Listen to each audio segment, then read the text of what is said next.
दोस्तों, क्या आप पीपल प्लेजर हो? यानी हमेशा दूसरों को खुश रखने की कोशिश करते हो और हमेशा यही चाहते हैं कि कोई आपसे नाराज ना हो। अगर ऐसा है तो एक बैड न्यूज़ है। आप लाइफ में कितनी भी कोशिश कर लीजिए, कोई ना कोई आपको डिसलाइक जरूर करेगा। ऐसे में चिंता करने की ज़रूरत नहीं है, बल्कि आपको समझना होगा कि इसमें आपकी कोई गलती नहीं है। कोई ना कोई हमें डिसलाइक जरूर करता है। इसीलिए हमें अपने अंदर दूसरों की डिसलाइक को सहने की हिम्मत लानी होगी, तभी हम खुश रह पाएंगे। हेलो दोस्तों, आज हम जिस बुक के बारे में बात कर रहे हैं उस बुक का नाम है करेज टू बी डिसलाइक। तो आइए इस बुक के सभी लेसन को समझते हैं। Lesson 1, childhood trauma and personality.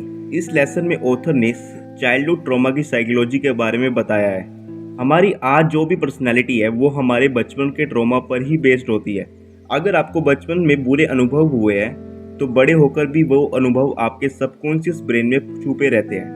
जैसे अगर आपको बार बार पर टोका गया होगा तो बड़े होकर आप में इनिशिएटिव लेने वाले इंसान नहीं बन पाएंगे, क्योंकि आपको अंदर से डर होगा कि इससे लोग आपको क्रिटिसाइज करेंगे। इसीलिए ऑथर ने कहा है कि आप अपने चाइल्डहुड ट्रॉमा से निताज पाने की कोशिश करिए। इसके लिए आपको अपने सबकॉन्शियस माइंड को पॉजिटिव अफर्मेशंस देनी होगी और आप रोजाना इस तरह की स्टेटमेंट्स सोने से पहले कर सकते हैं। पास्ट हमारे फ्यूचर को डिसाइड नहीं कर सकता। कल जो होना है वो मेरे एक्शन पर डिपेंड करेगा। मैं जैसा भी हूँ अच्छा हूँ। हर इंसान गलती करता है और गलती से सीखता भी है। परफेक्ट तो कोई भी नहीं है। थर्ड, मैं हर दिन अपने गोल्स की तरफ स्टेप लूँगा और एक दिन सक्सेस पाकर रहूँगा। इसी तरह हर दिन बोलने से आपका सबकॉन्शियस माइंड बचपन के एक्सपीरियंस की जगह नई थॉट प्रोसेस बना लेगा और आपकी पर्सनैलिटी ऑप्टिमिस्टिक हो जाएगी। Lesson 2, don't hate yourself. कई बार लोगों में हीन भावना भर जाती है और वे खुद को हेट करने लगते हैं। ऐसे दो कारणों से हो सकता है, या तो आप खुद को बहुत ज़्यादा क्रिटिसाइज करते हो या दूसरे आपको क्रिटिसाइज करते हैं। तो इन दोनों ही बातों को बदल दीजिए। अगर आप कोई काम नहीं कर पा रहे तो इसके लिए आपको खुद को क्रिटिसाइज ना करें। सबसे पहले तो छोटे छोटे गोल बनाए। ऐसे गोल बनाए जो आपकी पहुंच से बाहर हो। फिर उन गोल्स को हिस्सों में बांट ले। एक टाइम पर एक हिस्से को निपटाने की कोशिश करिए। इस तरह से आप हर गोल को अचीव कर लोगे। Lesson 3, unhealthy competition is bad. आजकल समाज में बहुत सारा कंपटीशन है। हर कोई खुद को दूसरों से आगे देखना चाहता है। इसका रिजल्ट ये निकलता है कि बहुत से लोग स्ट्रेस में जीने लगते हैं। उन्हें दूसरों की सक्सेस से जेलसी होती है, लेकिन यह माइंडसेट आदमी को बीमार कर देता है और उसकी खुशी भी छीन लेता है। स्ट्रेस होने से हमारी बॉडी में एड्रेनलिन और कोलेस्ट्रॉल जैसे हार्मोन्स निकलने लगते हैं। इनकी वजह से हमारा ब्लड प्रेशर बढ़ जाता है और हम सबको पता है कि ब्लड प्रेशर बढ़ने से हमें बहुत सी बीमारियां लग सकती है। अगर कंपटीशन की भावना से ये सब मिल रहा है फिर ऐसा कंपटीशन किस काम का। इसीलिए आज ही अपनी सोच बदलिए। सबसे पहले अपने अंदर ग्रेटिट्यूड की भावना लाइए। इस यूनिवर्स या गॉड का धन्यवाद कीजिए जिसने आपको कुछ दिया है। अगर हाथ पैर भी सही सलामत है तो इसके लिए भी ग्रेटिट्यूड व्यक्त कीजिए, क्योंकि बहुत से लोगों के पास तो ये भी नहीं है। सिर पर छत है, खाने का भोजन है, करने को जॉब है, तो रोज रात को सोने से पहले और सुबह उठकर ईश्वर का धन्यवाद करें। सिर्फ थैंक यू बोलने से ही आपका दिल खुशी से भर जाएगा, क्योंकि आपके मन को लगेगा कि आपके पास सब कुछ है। तो इसे प्रेयर की तरह रोज बोले। इसके साथ ही सिर्फ अपना काम कीजिए, दूसरों से कंपटीशन की भावना को निकाल दीजिए, तभी खुश रह पाएंगे। Lesson 4, wrong thinking create problems. हमारी बहुत सी प्रॉब्लम्स हमारी गलत सोच का नतीजा होती है। वास्तव में वे प्रॉब्लम्स होती ही नहीं है। जैसे कुछ लोग सोचते हैं कि काश उनकी हाइट और ज़्यादा होती तो बहुत अच्छा होता, शायद उन्हें अच्छा पार्टनर मिलता, लेकिन इसमें कोई सच्चाई नहीं है। अच्छा बुरा आदमी एटीट्यूड से होता है, ना कि हाइट से। ऐसे कुछ लोग सोचते हैं कि अगर उन्हें ज़्यादा सैलरी मिलती तो शायद उनकी लाइफ और ज़्यादा खुशी वाली होती, मगर इस बात की भी कोई सेंस नहीं है कि ज़्यादा सैलरी से आप ज़्यादा खुश रह पाएंगे।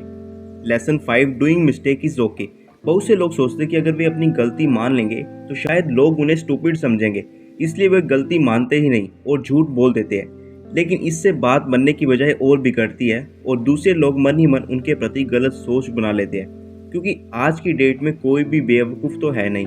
आप देखेंगे कि गलती मान लेने से दूसरे लोग आपकी हेल्प करना चाहेंगे। उन्हें आप में एक ह्यूमन नजर आएगा और हर ह्यूमन गलती करता है। दूसरा, अगर गलती के लिए कोई आपको क्रिटिसाइज भी करता भी है तो इसके लिए तैयार रहिए। यह किताब इसी के बारे में है। आप में अपनी निंदा सुनने की हिम्मत होनी चाहिए, लेकिन गलती करना ही दुनिया का अंत नहीं है। एक बार की हुई गलती को दोबारा ना दोहराइए। इससे आप आगे बढ़ते जाएंगे। Lesson 6, positive behaviour. आपको अपने बिहेवियर में 2 बातें शामिल करनी चाहिए। पहली, मुझे हर काम करने की हिम्मत है। दूसरी, सब लोग मेरे दोस्त की तरह हैं। जब आप इस तरह की सोच अपने अंदर लाएंगे तो आपको लाइफ बहुत ज़्यादा आसान लगेगी। पहली सोच के कारण आप अपने गोल को अचीव करने लग जाएंगे और आप दूसरों के मोहताज नहीं रहेंगे। आपके अंदर अपने फैसले लेने की हिम्मत होगी, जिसे देखकर दूसरे आपको स्ट्रॉन्ग मानने लगेंगे। इस तरह जब आप सबको अपना दोस्त मानेंगे तो आप में एक पॉजिटिव एटीट्यूड विकसित होगा, जो ग्रोथ के लिए बहुत ज़रूरी होता है। आपने बहुत बार दूसरों को बोलते सुना होगा, कभी किसी पर भरोसा मत करें, सब लोग सेल्फिश है। लेकिन ऐसे स्टेटमेंट से नेगेटिविटी फैलती है। जब आप किसी पर ट्रस्ट ही नहीं करोगे तो अपना गोल कैसे अचीव कर पाओगे। एक दो धोखे हर इंसान को मिलते हैं, लेकिन उनमें हम सारी सोसाइटी को जज नहीं कर सकते। क्या लोग चैरिटी नहीं कर रहे? क्या हर दिन वे दूसरों को धोखा दे रहे हैं? क्या सारे प्रोफेशनल्स जैसे डॉक्टर, इंजीनियर आदि समाज की हेल्प नहीं कर रहे? इसीलिए पॉजिटिव एटीट्यूड डेवलप कीजिए, तभी आपका माइंड कुछ करने के लिए मोटिवेट होगा और तभी आप बड़े बड़े गोल को हासिल कर पाओगे और कामयाब हो पाओगे। Lesson 7, desire for praise given plan. हर कोई चाहता है कि वह लाइट लाइन में रहे, सब उसकी तारीफ करे। ऑथर कहते हैं कि यही डिज़ायर हमारे दुखों का कारण है। जिस आदमी ने बिना तारीफ के काम करना सीख लिया, वही वास्तव में असली खुशी पाएगा। इसलिए हर हाल में संतुष्ट रहे। कोई आपके काम की तारीफ नहीं भी करता तो भी नेगेटिव ना हो जाए। दूसरों की तारीफ सुनकर जेलसी फील मत करें, बल्कि डेली कुछ रिचुअल्स अपना लीजिए जो आपको खुश रख सके, आपको इन जेलसी से दूर रख सके। बच्चों के साथ खेलिए, दोस्त के साथ चाय का आनंद लीजिए, म्यूजिक सुनिए, गाना गाइए, डांस कीजिए। आप खुशी का रिमोट कंट्रोल अपने हाथ में रखिए। Lesson 8, divide task. बहुत बार ह्यूमंस में झगड़े इसलिए भी होते हैं क्योंकि वे अपने टास्क को सेपरेट नहीं करते। इसमें बहुत कंफ्यूजन होता है कि कई बार वे एक दूसरे के टास्क को कर रहे होते हैं और उनका क्रेडिट ना मिलने पर झगड़ा करने लगते हैं। इसीलिए सबके टास्क पहले ही निर्धारित होने चाहिए। घर में बच्चों को भी अपने टास्क पहले ही बता दिए जाने चाहिए। इससे बच्चे पूरी लगन से उन कामों को करेंगे। ऑथर ने कहा है कि जितने भी टास्क हैं उन्हें प्यार और दोस्ती भरी रहनी चाहिए, इसीलिए वे आसानी से निपट जाएंगे और बोझ भी नहीं लगेंगे। Lesson 9, achieve real freedom. हमें हमेशा दूसरों के द्वारा जज किए जाने का डर लगा रहता है। अच्छे मार्क्स नहीं आए तो लोग क्या कहेंगे, अच्छा कॉलेज या कोर्स नहीं मिला तो लोग क्या कहेंगे, अच्छी सैलरी वाली जॉब नहीं मिली तो लोग क्या कहेंगे। और सारी जिंदगी हम इसी डर के गुलामी करते रहते हैं। सही मायनों में रियल फ्रीडम इंजॉय ही नहीं कर पाते। बहुत से लोग बिजनेस नहीं लगाना चाहते क्योंकि वे सोचते हैं कि अगर डूब गया तो लोग हंसेंगे। इसी कारण उन्हें कभी फाइनेंशियल फ्रीडम नहीं मिलती। सारी जिंदगी उन्हें पैसों की तंगी रहती है। इससे अच्छा है कि अगर लोगों की चिंता किए बिना अगर वे रिस्क ले तो बेहद अमीर भी बन सकते हैं। इसलिए दोस्तों, जैसे ही आप लोगों की जजमेंट की चिंता छोड़ दोगे, उसी वक्त आपको रियल फ्रीडम मिल जाएगी और आपकी लाइफ खुशियों से भर जाएगी। Lesson 10, don't overdo. बहुत से लोग हर काम में अपनी टांग अड़ाते रहते हैं। उन्हें लगता है कि उनके बिना कोई काम ठीक से नहीं होगा। ऐसे ही घरों में कुछ लोग हर काम खुद देखना चाहते हैं। उन्हें लगता है कि इससे सब लोग उनकी तारीफ करेंगे, लेकिन इसके चक्कर में उनकी लाइफ एक स्लेव की तरह बन जाती है। लोग 2 मिनट के लिए उनकी तारीफ तो कर देते हैं, मगर इतने कामों में उलझे रहने के बाद ऐसे आदमी को खुद के लिए टाइम नहीं मिलता। टेंशन में जीता रहता है और यहाँ तक कि उसका ठीक से खाना पीना सोना भी नहीं होता। इसलिए खुद को इस सोच से मुक्त रखे। खुद को सेंट्रल पिलर ना माने, बल्कि एक टीम की तरह काम करे, सबको उनका पार्ट बना दे। Lesson 11, accept yourself. खुद की कमियों के साथ करें और खुद से प्यार करना सीखे।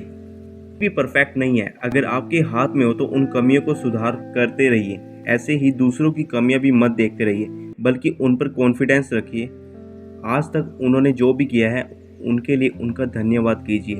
अगर कुछ कमी है तो सही तरीके से उसके बारे में बात करिए। इस तरह से कोई भी आपको कभी डिसलाइक नहीं करेगा। Lesson 12, courage to be normal. बहुत बार हम स्पेशल बनना चाहते हैं, लेकिन यह भी हमारे दुखों का कारण बन जाती है। अगर हम स्पेशल नहीं बन पाते तो हम खुद को क्रिटिसाइज करने लगते हैं। इसीलिए स्पेशल बनने से अच्छा है नॉर्मल बनना। बहुत से लोग कुछ अचीव कर लेने के बाद बहुत बदल जाते हैं। उन्हें घमंड आ जाता है, लेकिन इससे होता क्या है, उनकी पूजा करने लगते हैं? बिल्कुल भी नहीं, उल्टा उनसे दूर हो जाते हैं और धीरे धीरे ऐसे लोग अकेले पड़ जाते हैं। बुरे वक्त में उनके साथ कोई भी नहीं होता। याद रखिए कि पैसा, पावर, शोहरत कभी भी आपका हालचाल नहीं पूछेगी, बल्कि जिंदा लोग ही आपकी खोज खबर लेंगे। इसलिए पैसा और पावर पाकर भी नॉर्मल रहिए, राजा बनकर भी ऋषि जैसी सोच रखिए। यही असली खुशी का रहस्य है। Lesson 13, life is a series of moments. जिंदगी छोटे छोटे पलों से बनी हुई है और ये पल गुजरते रहते हैं। अगर अभी आपको लाइफ में कोई प्रॉब्लम है तो निराश मत हो जाइए, क्योंकि ये मोमेंट्स बीत जाएंगे और नए मोमेंट्स नया फ्यूचर लेकर आएंगे। अगर किसी को बिजनेस में असफलता मिल गई हो तो यह नहीं सोचना चाहिए कि सारी ज़िंदगी ही बर्बाद हो जाएगी, क्योंकि कुछ पल बर्बाद हो सकते हैं, सारी ज़िंदगी नहीं। थोड़े समय गुजर जाने दीजिए और आप देखेंगे कि नए पल नई खुशियाँ लेकर आएंगे। कभी भी सर्दी का मौसम नहीं बना रहता, बल्कि गर्मी और बसंत भी आती है। इसीलिए हर मौसम में खुश रहना सीखिए। इसके लिए खुद को अडेप्ट कर लीजिए। उम्मीद है दोस्तों आपको the courage to be dislike book की समरी काफ़ी पसंद आई होगी।